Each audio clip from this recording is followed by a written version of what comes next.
ma'am, then Rhea. Hi, good morning, everyone. My name is Aanchal Malhotra. I'm a writer and an oral historian, and I have spent the last decade writing stories of the 1947 partition.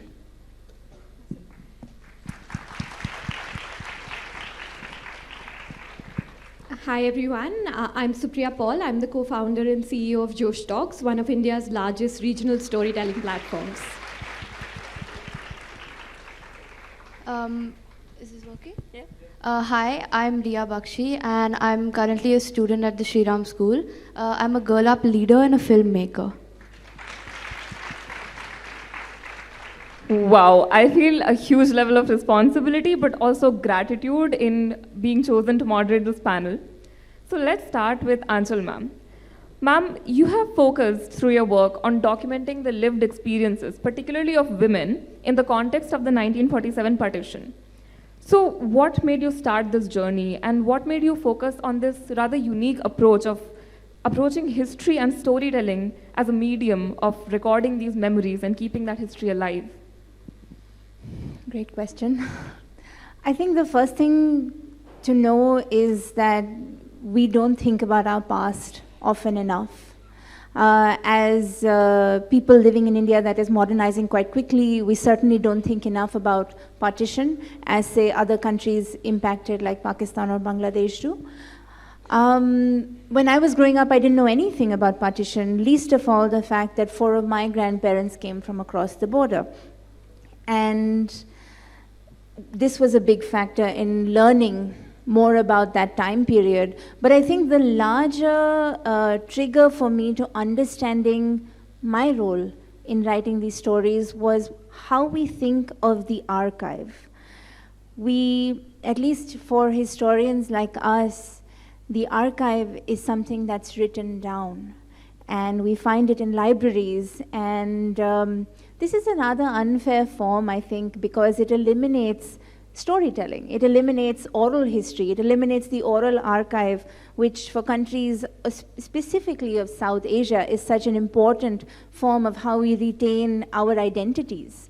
So while a document in a library is one form of truth, what our grandmother or our uncle or our aunt or our father or our mother may tell us is just memory.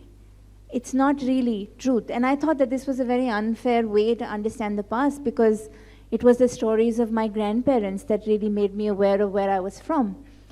So I started at home and then branched out to other people, but I think it was really to know where I came from, how it impacted my identity, and why the voices of people matter so much when understanding about any type of history. Absolutely, ma'am, and let's have a huge round of applause for ma'am. That was an extremely insightful answer, and I really resonated with what you said about history omitting storytelling is not really history at all. And I would like to move on to Supriya ma'am now for the next question. I have to ask the mandatory question first. How's the Josh, ma'am? It's always high. Exactly. I had no option but to say that. Yes, ma'am, I had no option but to ask.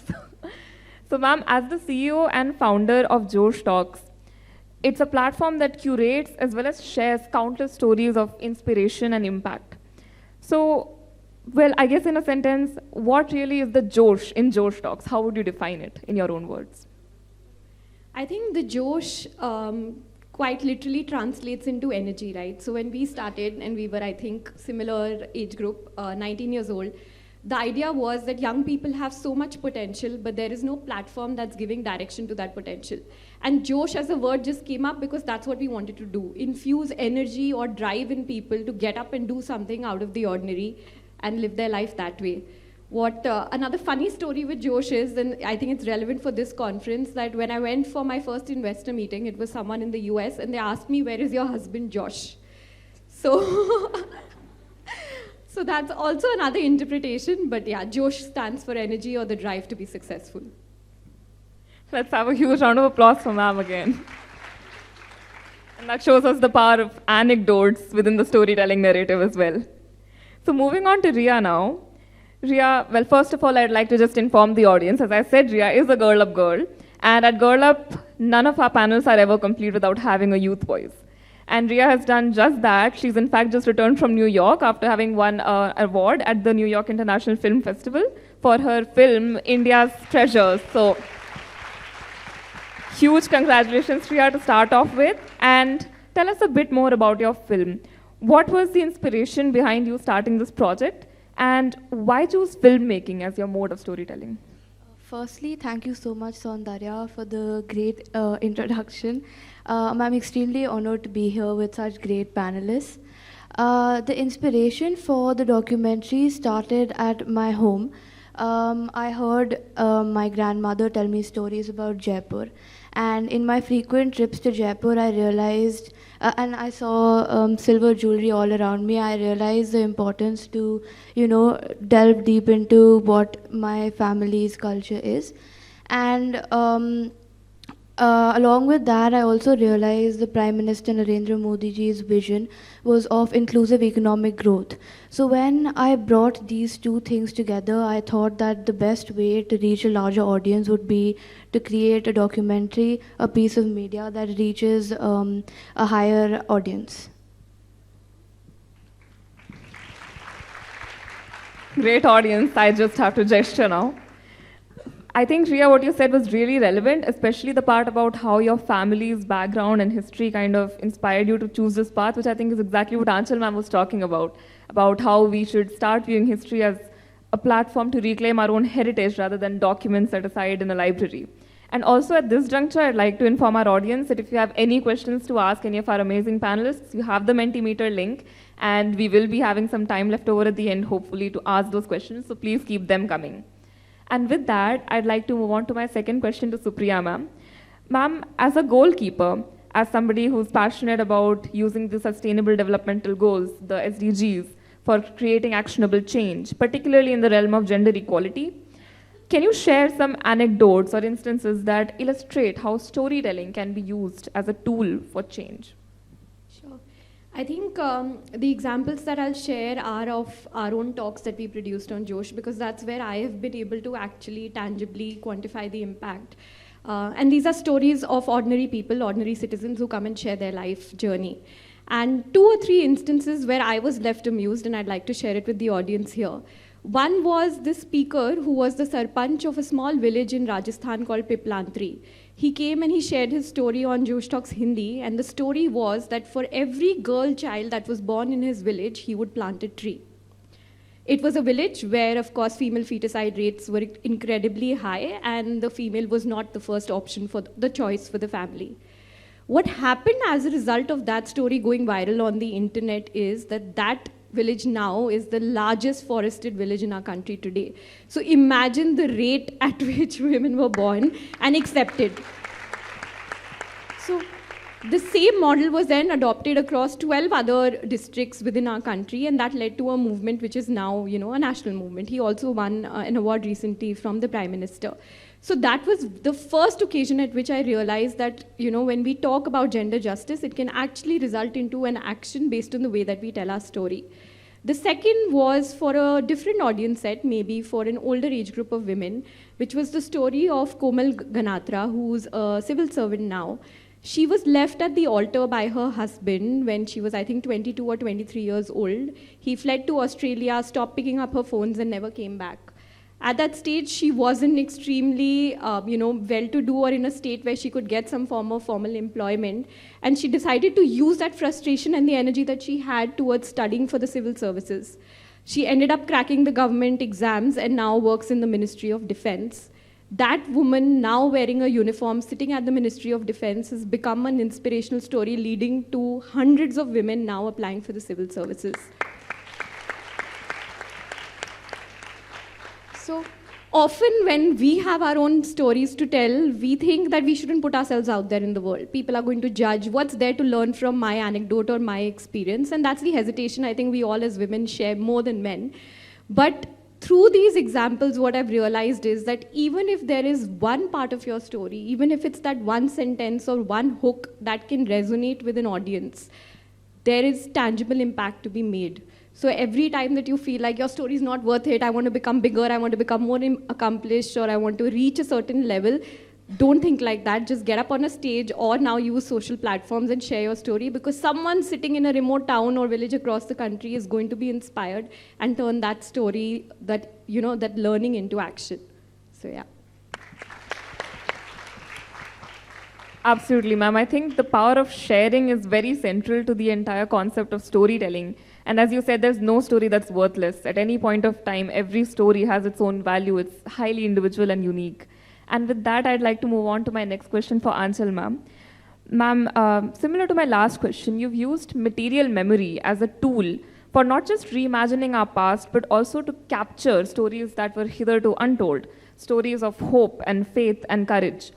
How have these stories, similar to how Supriya ma'am's experiences on Josh Talks have impacted her and her vision for SDGs, how have the stories that you unearthed during your research and during your writing affected your own vision for a braver and kinder future?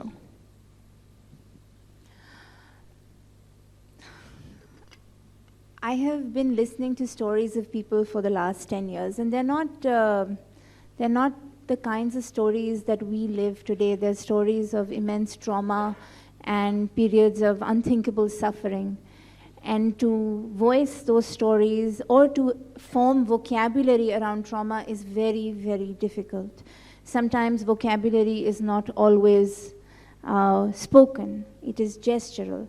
It is to be understood rather than said. And I think one of the greatest tools that I have garnered over the last decade is to listen. Someone mentioned that in the last panel as well. To listen is very important, to understand that there is a world outside of ourselves, outside of our body, outside of our experiences is really important. And I think I notice this particularly as we are at a conference for Girl Up. It's worth mentioning. I noticed this particularly when speaking to women that had been severely impacted by partition. The stories of men and women are not the same. They are not said in the same way. They are not understood in the same way. The language that is used to deliver those stories, to unearth those traumas, is not the same. So we need to listen to the stories of men and women differently as well. You mentioned material culture. I went around India, Pakistan, Bangladesh, England, trying to record these stories of partition, but it is quite hard to, and actually often quite invasive, to talk about partition with those who have lived it, despite how many decades have passed since. And so I found my questions quite invasive in nature sometimes. One of the things that helped was material culture. What are the things that you carried with you? What can I learn about your notion of migration, belonging, through those belongings? Oh, you carried a ring with you. Why did you carry this ring from India to Pakistan? What can it tell me about your journey of migration? What can it tell me about where you came from? You carried a notebook. What language does that notebook have inside it? Were you educated? Did you go to college? Did you listen to the radio? How did you learn about partition? I think especially for women, because also the objects carried by men and women are different. Often women carried things that would benefit the family unit in a new country, across a new border, while living in a land we don't know, speaking a language they didn't know. So they would carry things like utensils. They would carry jewelry that they would sell often. They would carry mortar and pestle. And I think this taught me a lot about how women became, were really the backbone of re-establishing themselves in a new country. I don't know how much that answers the question, but material culture, to understand the insight of a person's life and particularly the journey of migration, what do we take with us when we have to leave, is an enormously valuable tool to understand the human spirit, I think.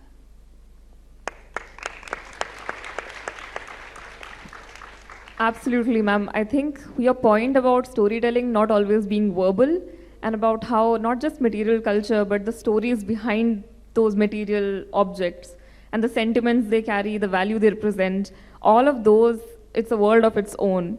And I think I can only thank you for sharing so much insight through your research that can also apply to such vastly differing situations and scenarios across world history and in our present and in all likelihood in our future as well.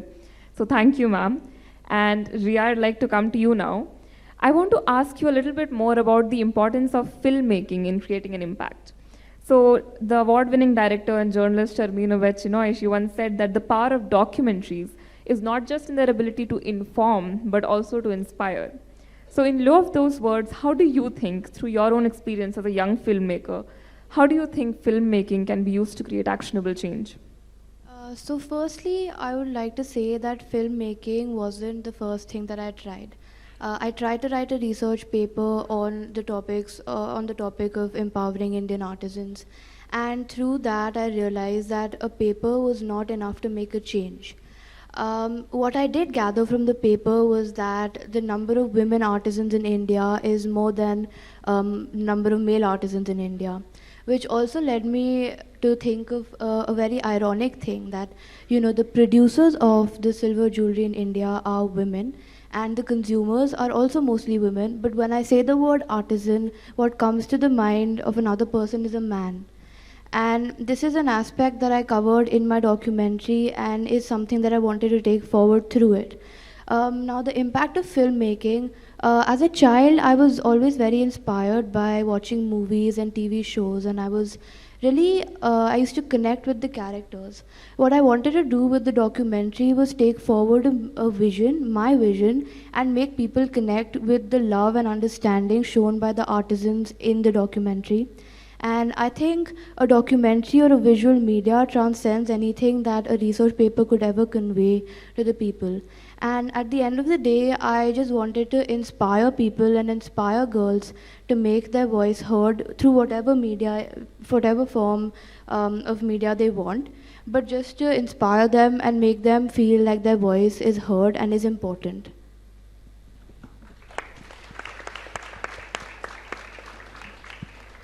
I completely agree with what you said about not just visual media, but using and utilizing any and every form of media that we can to get our voices across.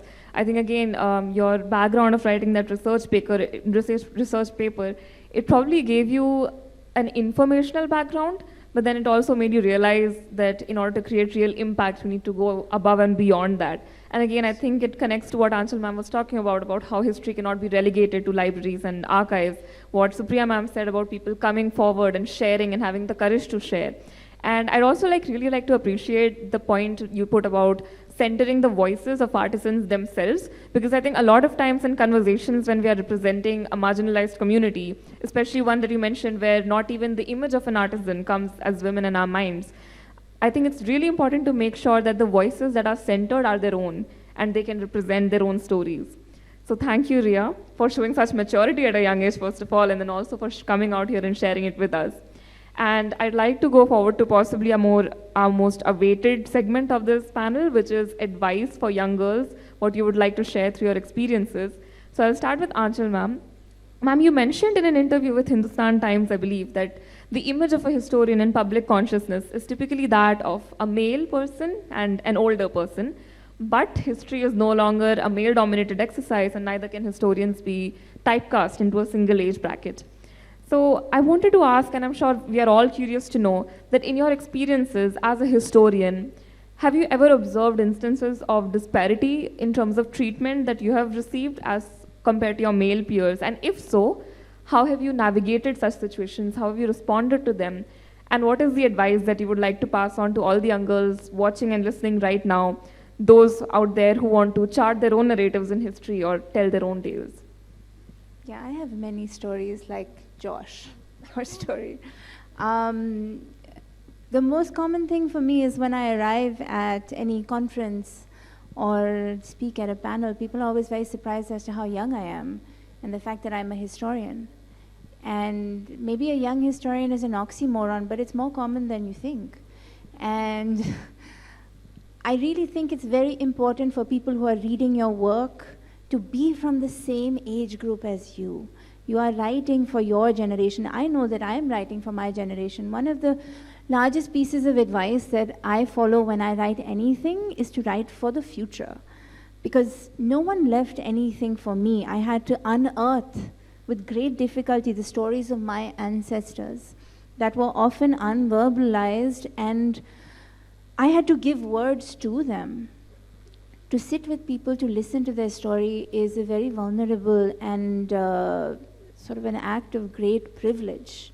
But it is also very difficult to give words, to assign emotion, to retain texture of language, feeling, experience, geography, caste, class, of course, gender. So, I mean, maybe the advice I give is to think for the future, to write for the future, do what you think the generation after you will benefit from. Because I know that's what I do. I remember the number of times people have asked me, where is your husband? Or are you married? I also think women, just people find it very normal to ask women anything. I mean, I don't know if you agree, but the kind of questions I've been asked, no man would be asked, so where is your wife? Is your wife with you? Like, why are you asking where my husband is? And why does it matter to you? So I think that, and as women, unfortunately, we have been programmed to answer those questions. And as so many people are nodding. And to tiptoe around not making men feel uncomfortable in those situations where it is highly uncomfortable for us. So I think the first thing is to own your own space, which is so much easier to be said than to be done and felt. And it is working on that always, to take up space. How much space am I taking up? As women, we're thinking, am I taking up someone else's space? You know? So I think also to know that we deserve space is important. What we are doing is important. What we are spending our time on is important. And I think, yes, history cannot be a male-dominated field any longer. Like when you think of the word historian, just like the word artisan, think of a man. And many of the people that we have read are male historians, and that's great, but it's changing. There are many young women writing about women for women and others. But I think for me, what is really important is to know that I am deserving of space. I know it's easier said than done, but yeah. Absolutely true, ma'am. And again, I think it connects beautifully to what Supriya ma'am said about no story being worthless and everyone having that internal drive to come forward and share. And I also really resonate with the point you said about writing for the future, because as they say, those who don't learn from history are doomed to repeat it. And in particular, having that image, creating and changing that image rather, be it historians, artisans, public speakers, any image, it's high time we stopped thinking exclusively of men. And on that note, I would like to ask Rhea, you have achieved a lot at a young age, but it's not easy. I think we have a lot of young people here. We can all attest to that. I see Ridhima nodding, yeah. And I guess what were some of the challenges that you faced which you think were unique to you being a young person in this field, and that to a young person undertaking such a huge project of an international scale, and also with that responsibility that comes of sharing stories, sharing histories of a group that's separate from yours and yet so intrinsically connected to your family and to your culture. So what were some challenges that you faced and how did you overcome them? I think firstly I would like to thank our moderator Saundarya for giving me and other young achievers here a platform to share our stories regardless of our age and where we come from. Secondly, I would like to say that when I decided to take this up, I was 16 years old, and when I tell people about such a big vision, I think the first thought that enters their mind is, how can a teenager achieve this? But for me, it wasn't about impressing other people, but about making a small positive change from my side. And I think if we live in a community where all of us make one small change, it can lead to a really big change and really move a big audience. My biggest cheerleaders during this entire time were my parents and my friends. And I think without them, I wouldn't be able to achieve what I have achieved today. And they were with me through it all, and we sat together, pushed each other to our limits, and created our stories, reworked the stories, and I was always taking constructive criticism from all of them. And I think when I submitted my work to a lot of film festivals, I did get a lot of rejections. And I think at that point of time, you just have to tell yourself that it's okay. Because at the end of the day, you're not doing it for the award, you're doing it to spread more awareness for the artisans and take their cause forward. So, yeah, those are some of the challenges that I faced. As a young person myself, I resonate very strongly with your point about how whether or not our efforts are always received well or whether they're not received at all in some cases, the fulfillment we get from just our own efforts and just our own act of putting a piece of ourselves into those efforts, that always pays off at the end. So thank you, Rhea, for sharing your experience. And I'm sure a lot of girls out there got a lot of confidence from what you said about not being disheartened and about continuing, because we're not working for the reward, or rather we're not working solely for the reward, we're also working for the fulfillment that comes with the process. And that brings me to my last question, Supriya ma'am. You have recently started a new show called Phir Ziddi Hi Sahi, which focuses on a lot of pertinent questions from financial management to cracking a UPSC exam and building your dreams with passion. So can you tell us a little bit more about your vision behind this initiative and the message that you want to convey through it? Cool. So I think, Ziddi as a term is something that stayed with me from the time that I was maybe 10 or 11 and I started asking questions.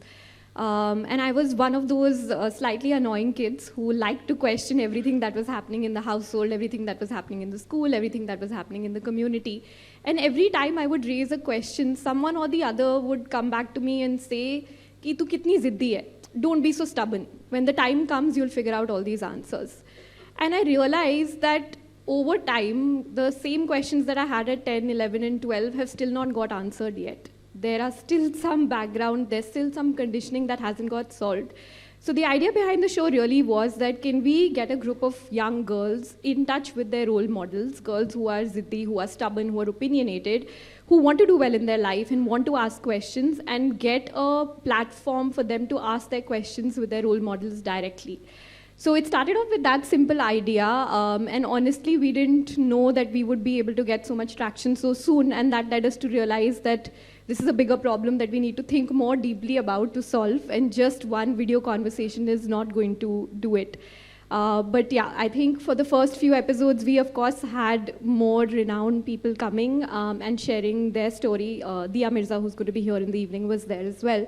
But the goal now is that can we go to the absolute grassroots of the country and have that conversation with the female sarpanch, with the girls in that village who want to become the next sarpanch, and initiate that dialogue. But yeah. For sure, ma'am. I think stubbornness and ziddipan is a very important quality in any activist, any advocate, anybody who believes in a cause, because unless and until you have that stubborn belief and that purpose in really following that cause till the ends of the world, you're not going to really go ahead with it. And on the back of that, I do have 2 questions from the audience. Based on time, we can do one, and then if we have time left, we'll do the second. The first one is in general, any of you can answer it, maybe all of you could answer it really briefly, which is, how do you inspire people to come and tell their stories? What about the ones who cannot be reached? What are the ways to make sure that people are approached? We can go in any order. I can start. So I think the biggest deterrent is people not feeling that their story is worth it, which is what I mentioned in the beginning. So I think just giving that positive reinforcement to make someone believe that whatever you would like to share is important and it's a conversation that needs to be had. The second is that through our work, we realized that just researching people on the internet is not going to get you a good bank of stories. So we ended up building a stringers network across the country, went on ground, built local partnerships with institutes and not-for-profits across the country whose beneficiaries could come and start sharing their story. The second thing that I would like to mention, which is the time that we're in now, I think Instagram and YouTube are great platforms for anyone to start sharing their story and actually use it as a means of advocacy to get others to share. So that time has gone where we had to, invest a lot or create an event or create an atmosphere for someone to come and share. If you just make that one post every single day and just share something that you've learned or something about you, it's going to have an impact in the long term.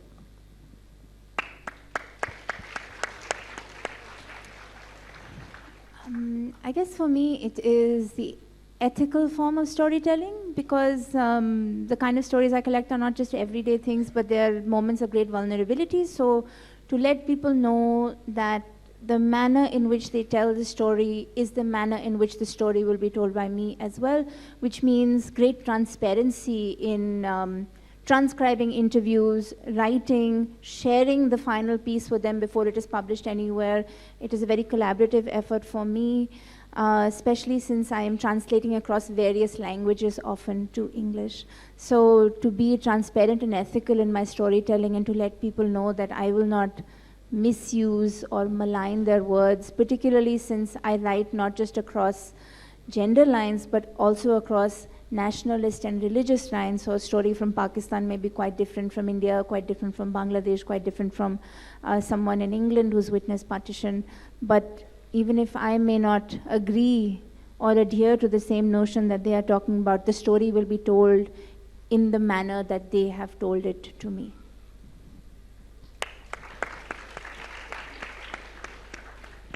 I think for me, to document my work, I had to go to the artisan's home and I was meeting them for the first time. So I think the most important thing in getting to know a person's story is really making them feel comfortable and being transparent with them, as Aanchal ma'am said, and just making them feel safe in an environment. And a few of the stories that I did cover were extremely vulnerable, as they was talking about people leaving their homes, moving to another state just in search for an occupation and a job. So I think it was really important to make the other person feel comfortable and be empathetic towards them and sensitive towards them.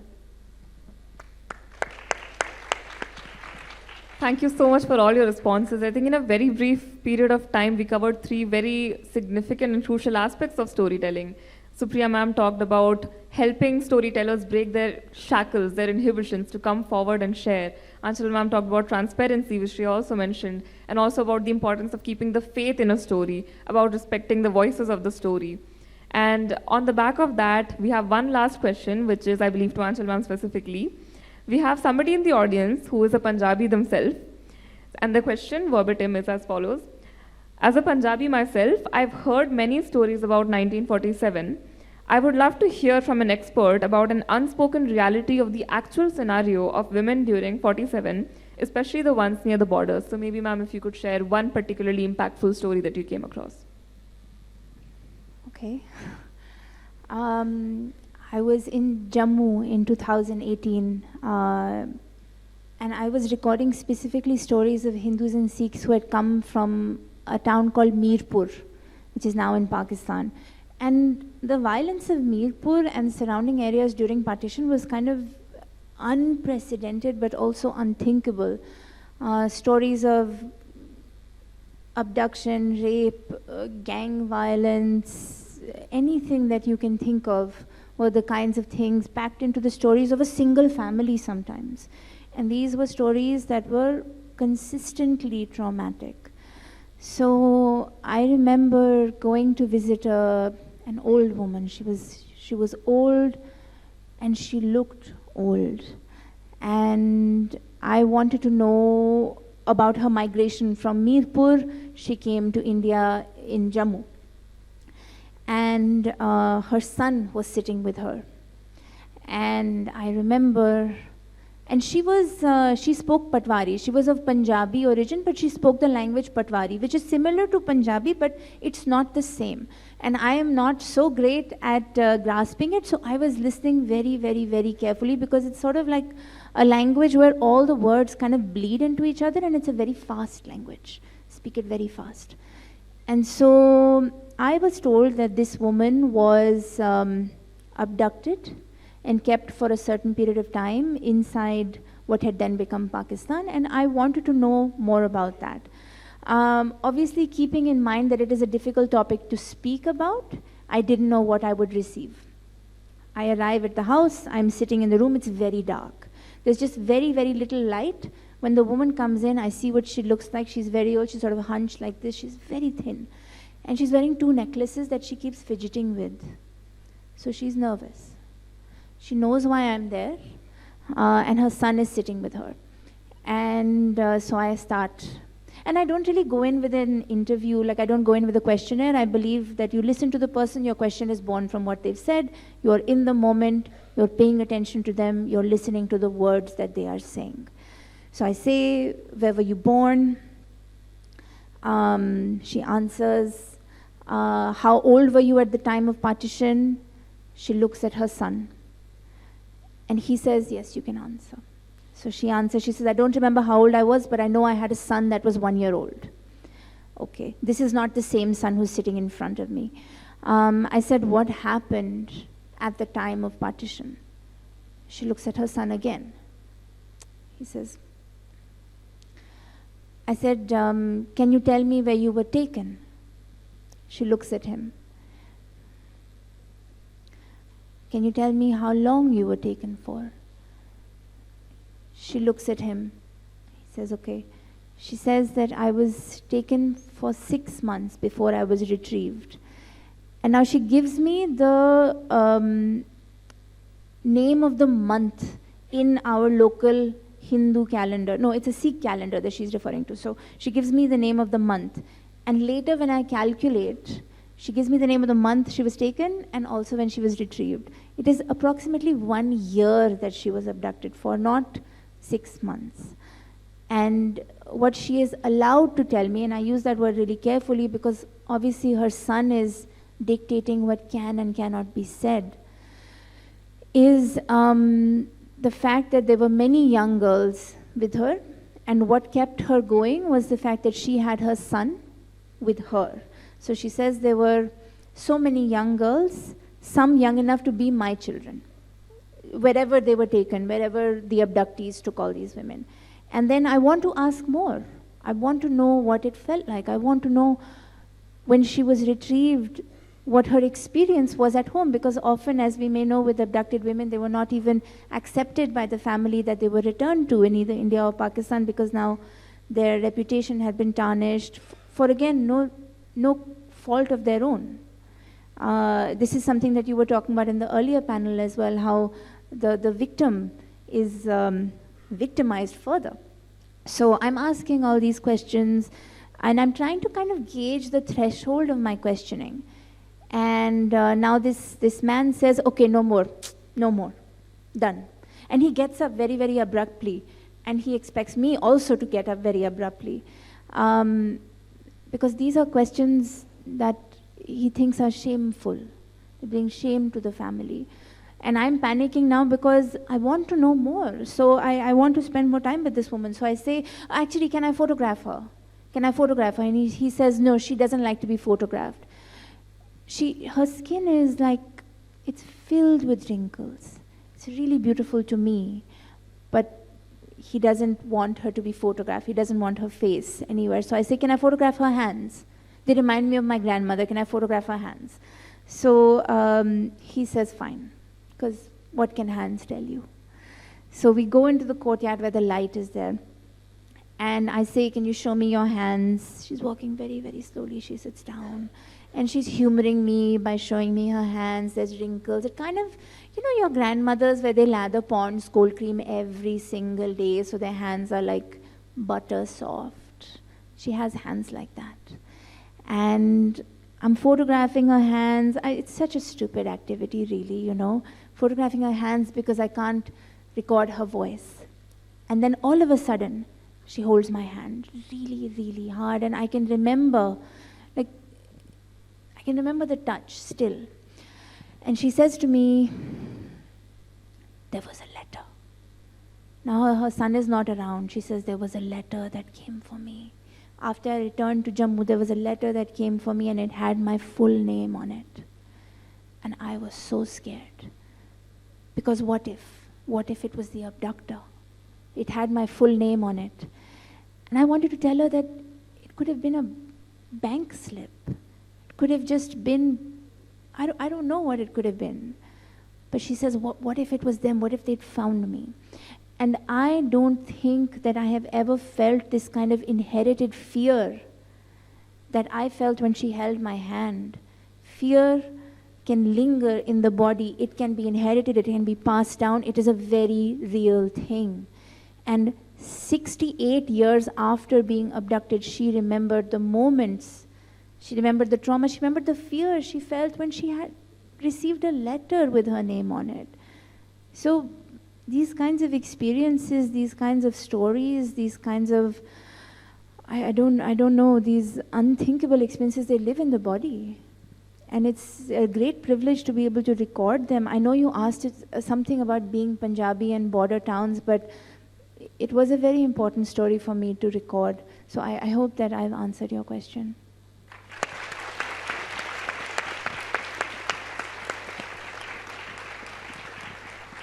I think we all need a moment after that. And what I can say is that after an entire discussion and panel on storytelling, we finished on the perfect note of an actual sublime example of storytelling. Ma'am, you are a wonderful storyteller, let's just say. I think we all had goosebumps there throughout the narration. Let's have a huge round of applause for all our panelists, please. Folks, it has been above and beyond a pleasure and an honor for me to moderate this panel. And I hope and I'm sure that the audience have also taken away some key insights from this discussion, from this conversation, that they'll take back with them and then they'll remember. And I would like to thank all the panelists once again for sharing your stories, for sharing how to tell your stories, and for inspiring all our audience members out there to go and share their own stories. And I would also like to thank the attendees, of course, for being a wonderful audience, for asking amazing questions, and for coming from all these faraway places to be a part of this event. And finally, if you want more such incredible, engaging, feminist content, do follow Girl Up India on socials. And with that, I would like to hand it back over to the MCs to take it over from here. Thank you so much once again.